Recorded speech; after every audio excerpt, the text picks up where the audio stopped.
She owns the building. He cleans it. But at 9 p.m. in an empty boardroom, she whispers, "Please don't leave." And he's just the janitor. The elevator doors opened onto the 37th floor at exactly 8:52 p.m., and Victoria Hartwell stepped out the way she always did, shoulders squared, chin level, the walk of a woman who had taught herself, through years of boardrooms and battlefields, to never let a room see her arriving. Rooms, in Victoria's experience, responded better when they believed you had always been there. The Chicago skyline stretched endlessly beyond the floor-to-ceiling windows of Hartwell Meridian's executive suite, a view that real estate listings described as breathtaking and that Victoria had long since stopped breathing for. The mahogany table seated 20. Tonight, it seated no one.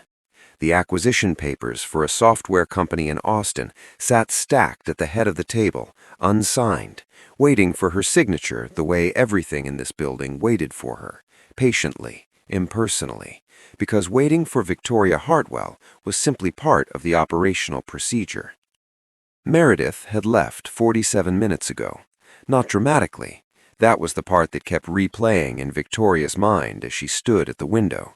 There had been no raised voices, no slammed doors, no cinematic exit. Meredith Chen had simply placed a single printed page in the center of the conference table, looked at Victoria with an expression that contained something close to pity, and said quietly, "I think you'll be fine. You're always fine." And then she had walked to the elevator, pressed the button, and disappeared. The resignation letter was still sitting there, centered on the mahogany like a place setting at a dinner party Victoria had forgotten to host. She had not moved to pick it up. She wasn't sure she could explain why, except that picking it up would make it real, and real things, in Victoria's world, required responses, action plans, delegation chains. She was not ready to turn Meredith's departure into a task. Not yet. Not tonight. Victoria pressed her palm flat against the cold glass and looked at the city below. 10 million people, their windows lit like scattered amber, their lives folding inward for the evening. Somewhere down there, people were eating dinner together. Somewhere down there, someone was laughing at something stupid on television and not caring that it was stupid.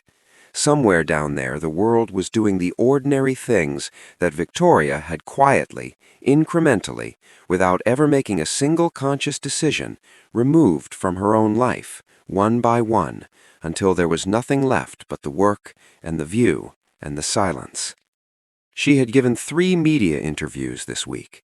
She had been photographed for a Forbes feature on women reshaping the American tech consulting sector. She had attended a charity gala at the Art Institute, alone, in a dress that cost more than some of her employees' monthly rent, and had left before dessert, because standing in a crowded room full of powerful, well-dressed, fascinating people had made her feel so profoundly alone that she had begun to feel physically ill. She had told her driver she had an early morning. He had not questioned it. No one questioned Victoria Hartwell. That was part of the problem. 11 days. She had been counting in the quiet back room of her mind where she stored things she refused to examine in daylight. 11 days since she had experienced what she could honestly classify as a genuine conversation. Not a negotiation, not a performance review, not a media interview where every answer was a careful construction. A conversation. The kind where both people were simply themselves, without agenda, without leverage, without the invisible scoreboard that seemed to materialize the moment her title entered a room before she did. She was 42 years old. She ran a company that generated $340 million in annual revenue. She had a penthouse in River North, a wardrobe assembled by a stylist she saw more regularly than any friend, and a therapist she had stopped seeing 8 months ago because she had caught herself, in the middle of a session, mentally restructuring the conversation into a quarterly performance report. She was, by every metric her industry recognized, a resounding success. and she was standing alone in a dark boardroom at 9 o'clock on a Tuesday night, trying to remember the last time someone had asked her how she was and actually waited for an honest answer. The service door at the far end of the room clicked open. A cleaning cart wheeled through, followed by a man in a dark uniform, broad-shouldered, unhurried, with the particular quiet competence of someone who had learned to move through the world without taking up more space than necessary. He pulled earbuds from his ears as he entered, looping the cord around his thermos handle with the automatic ease of a practiced routine. He didn't see her, not at first. The lights were on their automated evening dim, and Victoria had moved from the window to the far corner of the room, where she had been standing so still for so long that the motion sensors had given up on her entirely. It wasn't until he began arranging his supplies on the cart that she spoke, and when she did, her voice came out quieter than she intended, stripped somehow of her usual authority, as if the boardroom had finally called her bluff. "You don't have to rush," she said. The man went completely still. Then he straightened slowly and turned and looked at her with the careful, non-alarmed expression of someone who had learned in 6 years of cleaning other people's spaces after hours that people sometimes needed a moment before they could be startled. His eyes were steady and gray, and, Victoria noticed, completely free of the particular performance she saw in every other pair of eyes that looked at her in this building. The calculation, the positioning, the subtle recalibration of self that people did when they remembered who she was. He looked at her like a person. It was, she realized, almost unfamiliar. "I can come back, not a problem, ma'am." "Please don't," Victoria said, and then, before she could stop herself, before the executive machinery could engage and reframe this as a moment of weakness requiring immediate correction, she added the truest thing she had said out loud in 11 days. "I'd rather not be alone right now." The maintenance worker looked at her for a long moment. His name tag read Daniel. He looked at his cart, then he looked back at her. And something in his expression shifted, not to pity, not to discomfort, but to a kind of quiet recognition, the look of a man who understood what it meant to need something simple and human and to have no easy way to ask for it. He stayed.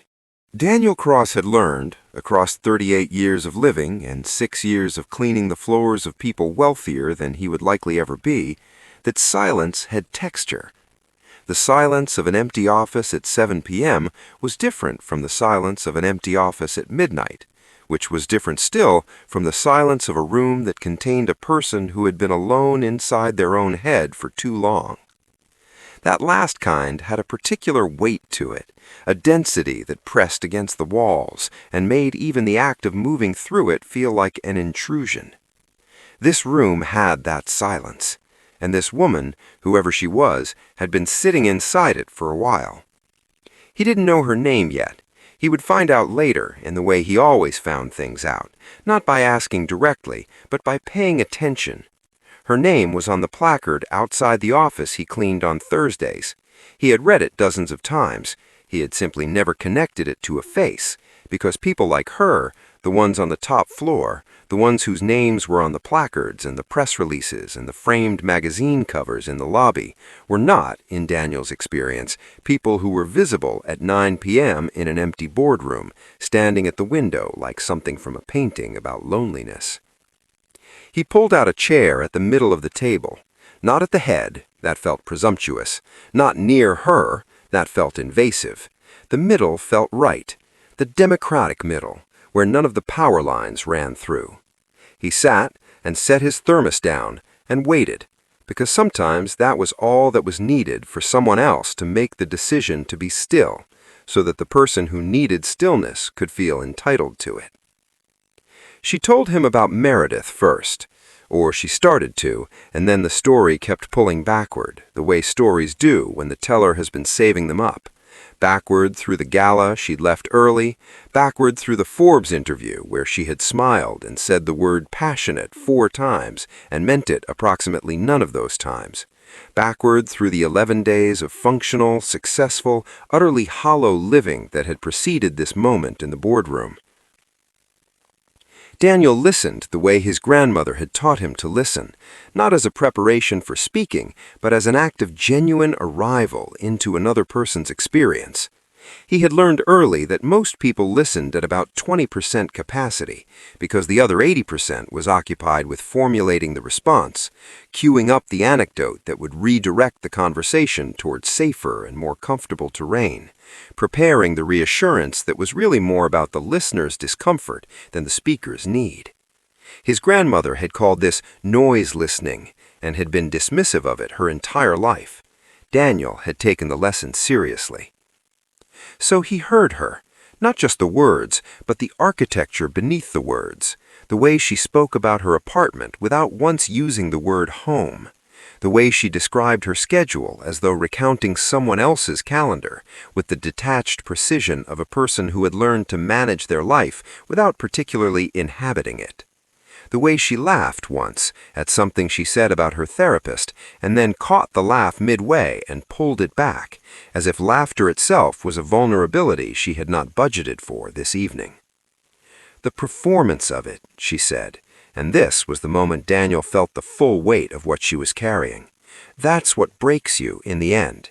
You spend so long performing competence, performing certainty, performing the version of yourself that the room needs, that you can't remember what you actually sound like. I'll be in a conversation and suddenly I can't tell if I'm talking or if I'm pitching, if I'm being myself or managing an impression. After 20 years of this, I genuinely don't know. Daniel was quiet for a moment. Then he said simply and honestly, "You sound like someone who's tired." She looked at him, really looked at him, possibly for the first time since he'd entered the room, and something in her face did something private and complicated, a brief fault line in the polished surface. "How long have you worked here?" she asked. 6 years. I've never noticed you." "Most people don't," he said, not bitterly, not even sadly really, just factually, with the equanimity of a man who had made his peace with the particular invisibility of his position, who had learned even to find something useful in it, because invisible people see things that visible people never do. What he didn't tell her, not yet, was what he'd seen in 6 years of this building. He had watched companies rise and collapse in the aftermath of their own ambition. He had cleaned the boardroom after a vice president's dismissal and found 3 broken glass tumblers and a handwritten note crumpled beside the bin that said simply, "I don't know who I am without this." He had watched people pour themselves into institutions that did not, fundamentally, love them back, and then watched them stand in exactly this posture this woman was standing in, at a window, at night, alone, and wonder where it had all gone. He had also watched himself carefully over those same 6 years to make sure he was not becoming someone who confused survival for living. It was an easy mistake. It was the most common mistake he knew. "You noticed something tonight," he said quietly, at the end of the chapter of their conversation he would always remember most clearly. "A lot of people never do." She didn't ask him to explain, but he thought, from the way she looked at him, that she understood exactly what he meant. Her name, he found out when she introduced herself, finally, around the midpoint of their conversation, with the slightly awkward formality of someone who was accustomed to being introduced to rooms rather than to individuals, was Victoria. She offered her hand across the mahogany table. He shook it. She seemed surprised that he met her grip with a firm one of his own. He noticed the surprise and filed it quietly away.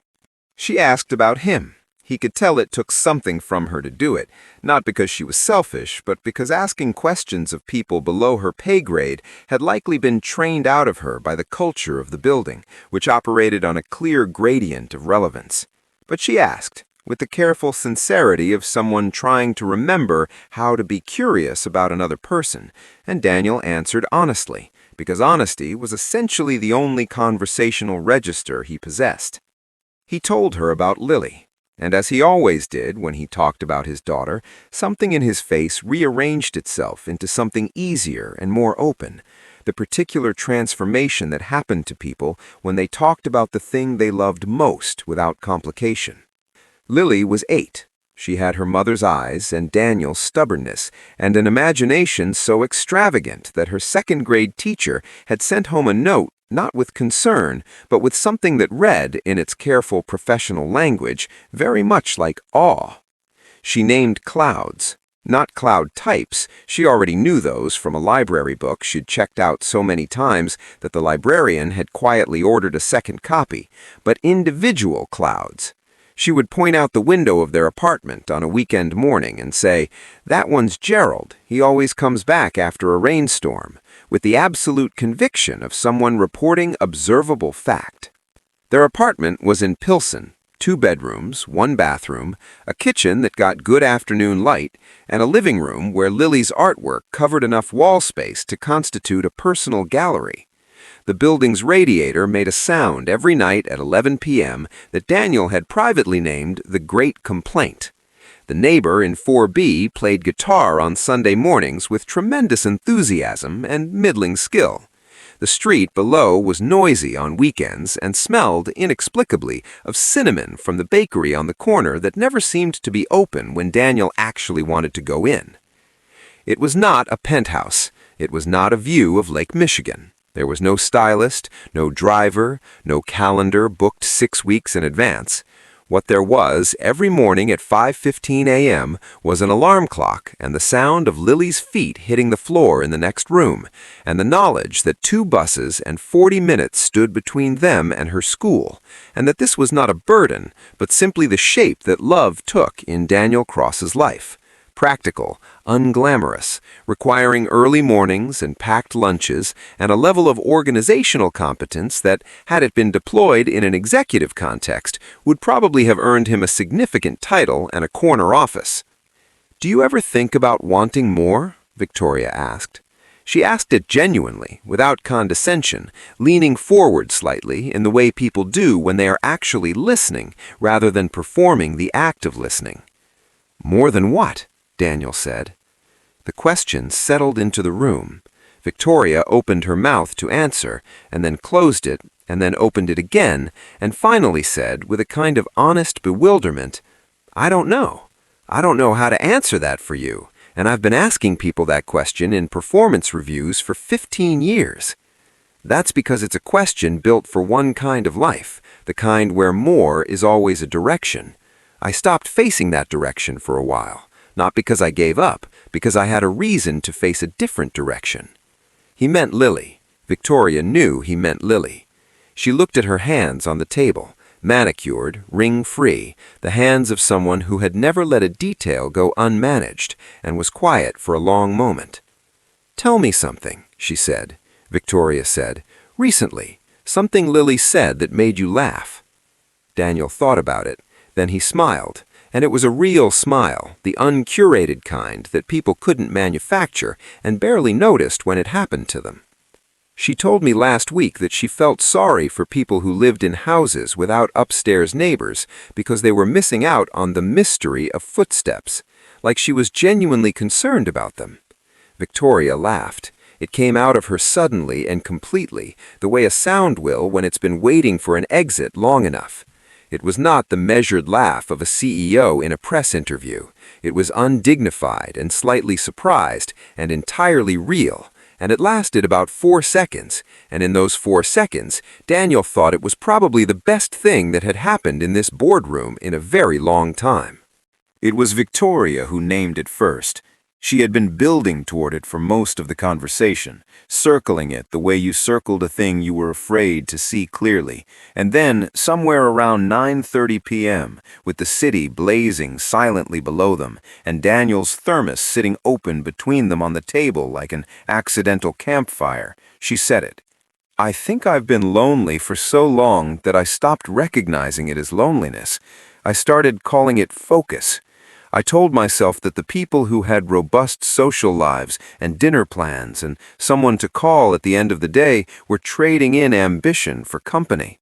And maybe some of them were, but somewhere in that trade I traded too far in the other direction, and I didn't notice until I was standing at a window at 9 p.m. hoping a maintenance worker wouldn't leave." She said it without self-pity, which made it more devastating. It was the assessment of a woman who had applied her considerable analytical intelligence to her own life and arrived at a conclusion she didn't like and was not yet sure how to change. Daniel nodded slowly. "I know a different version of that," he said. "Not the same, but related."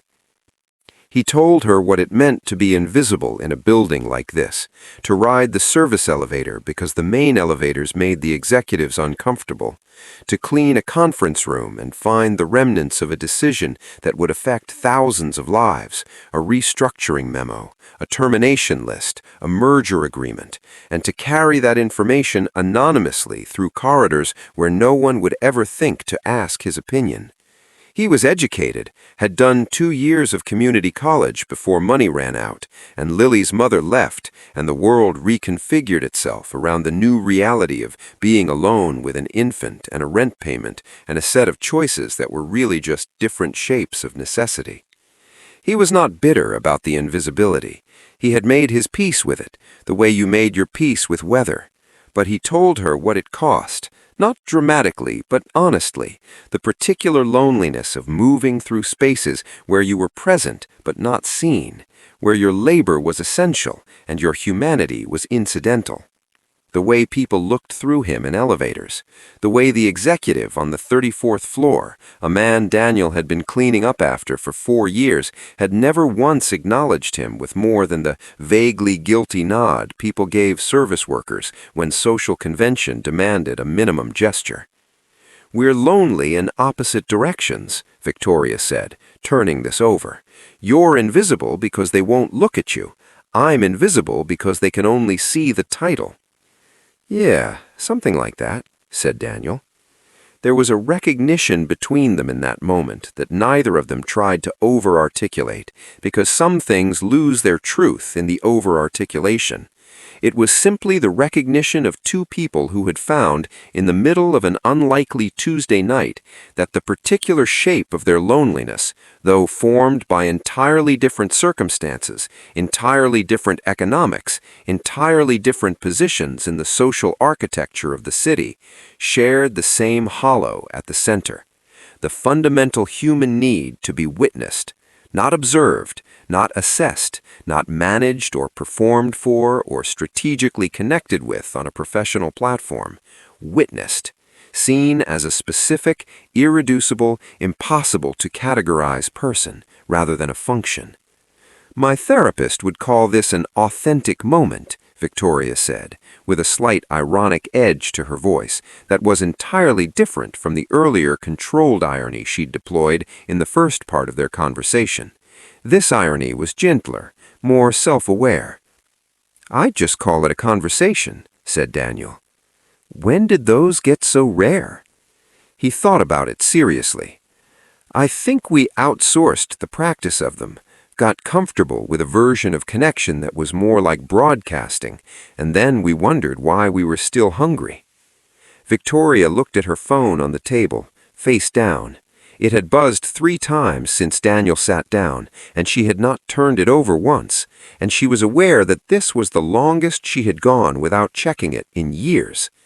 The absence was not uncomfortable.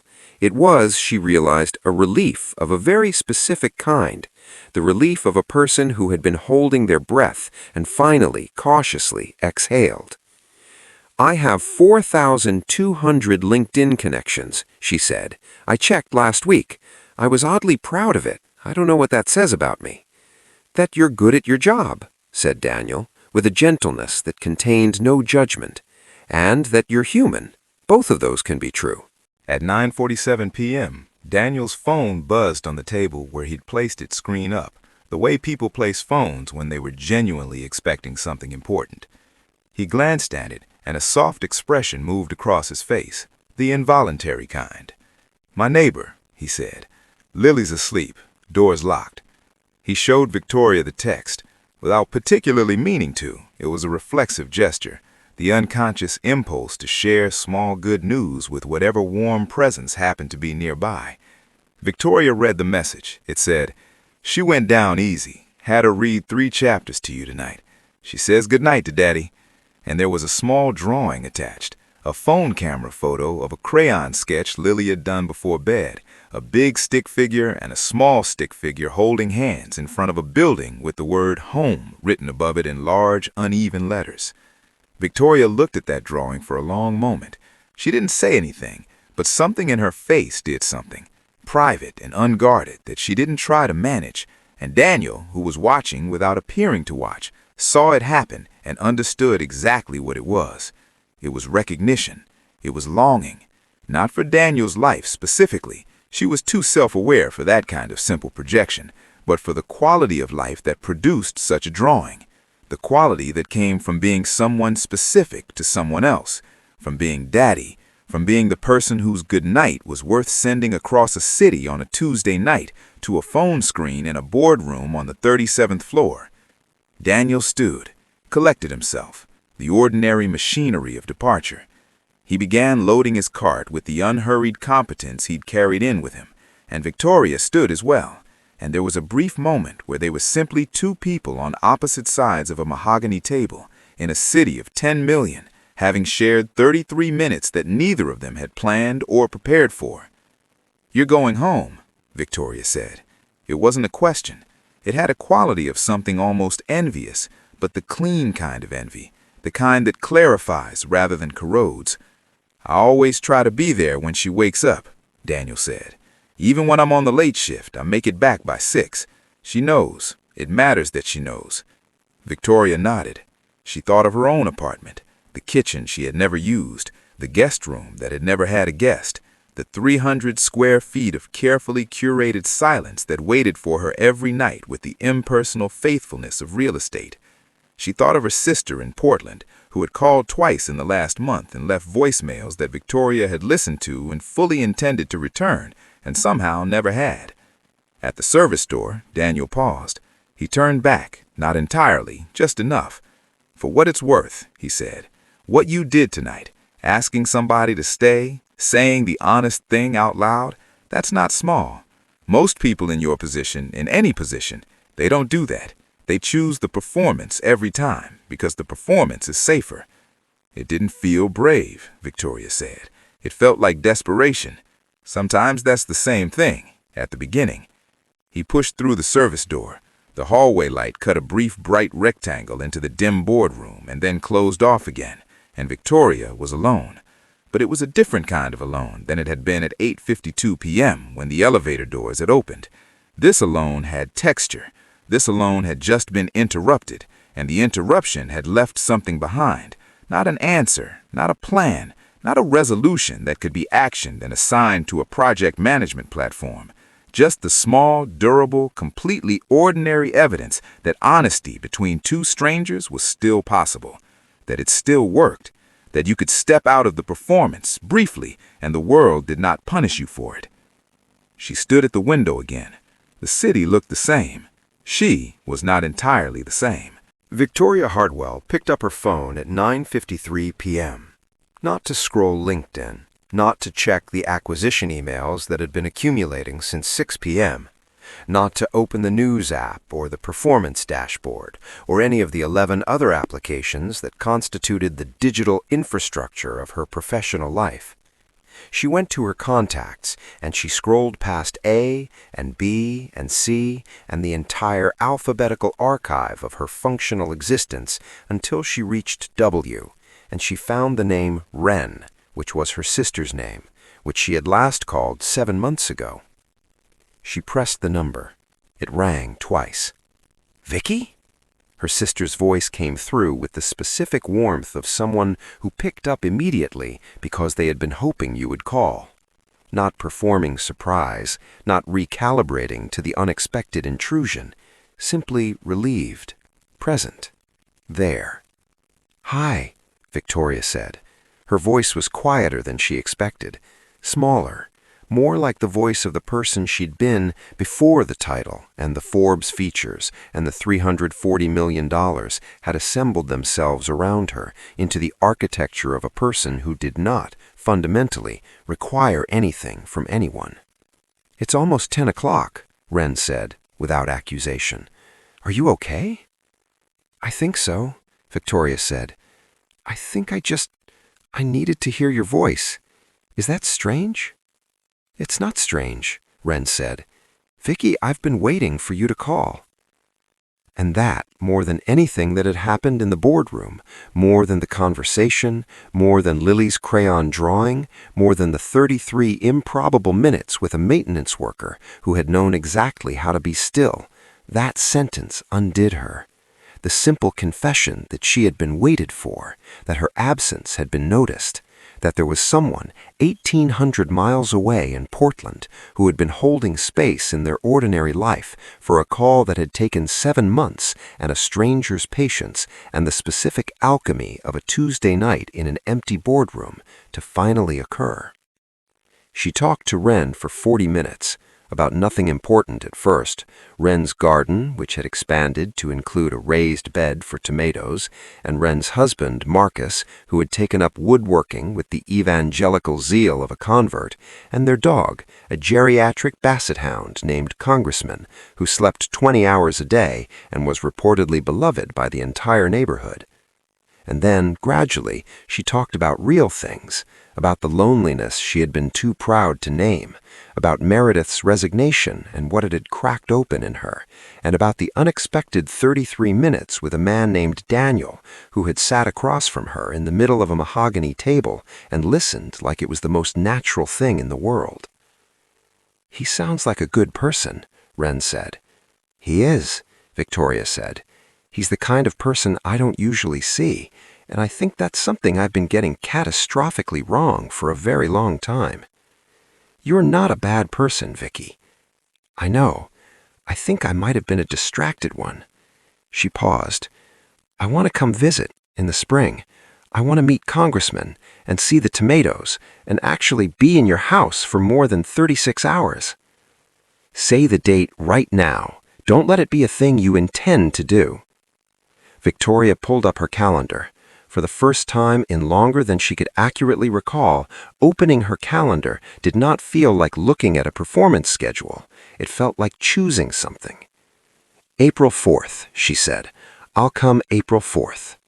"April 4th, Wren confirmed, and Victoria could hear her writing it down. She signed the acquisition papers when she got off the phone. She was good at her job, and the papers were important, and the work was real, and she had not forgotten how to do it. But she signed them as someone slightly different than the woman who had stood at the window at 8:52 p.m. Not transformed, not redeemed, not carrying the neat epiphany of someone who had learned a lesson and was now corrected, just slightly more honest with herself about what she was carrying and what it cost and what she might do about it. She took the elevator down at 10:47 p.m. In the lobby, at the security desk, she stopped. The overnight security guard, a man whose name tag she now deliberately read for the first time in 6 years of passing his desk, looked up. "Good night, Phil?" Phil blinked, adjusted in his chair, smiled with the slightly startled quality of someone receiving an unexpected gift. "Good night, Miss Hartwell. Safe home." She stepped out into the Chicago night. The air was cold and smelled like the lake and something faintly like cinnamon, and the city was making its 10 million person sound, and none of it was particularly transformed. The loneliness was not over, the work was not done, the calendar would fill up again, the performance would be required again in boardrooms, interviews, and quarterly reviews, because that was also real. And she was not naive enough to believe that one Tuesday night could dismantle 20 years. But she had made the call, and April 4th was in the calendar, and somewhere across the city, in a 2-bedroom apartment in Pilsen, a man named Daniel Cross was walking in quietly at 10:49 p.m., setting his keys on a hook by the door, and standing for a moment in the kitchen doorway, looking at a crayon drawing on the refrigerator, a big stick figure and a small one holding hands under the word home, and feeling specifically and completely like the wealthiest person he knew. Neither of them knew they would remember each other for years, but they would, the way you remember the moments when someone saw you clearly and didn't look away, the way you remember the conversations that weren't about anything and were about everything, The way you remember being 10 minutes of someone's honest life and letting them be 10 minutes of yours, and understanding, finally, that this small, unglamorous, uncalendarized, unmonetizable act of staying was the thing that the whole rest of it was supposed to be for. Subscribe to Drew Daily Stories. Like this, share it with someone lonely, and comment below. When did a stranger unexpectedly change your day? We read every comment.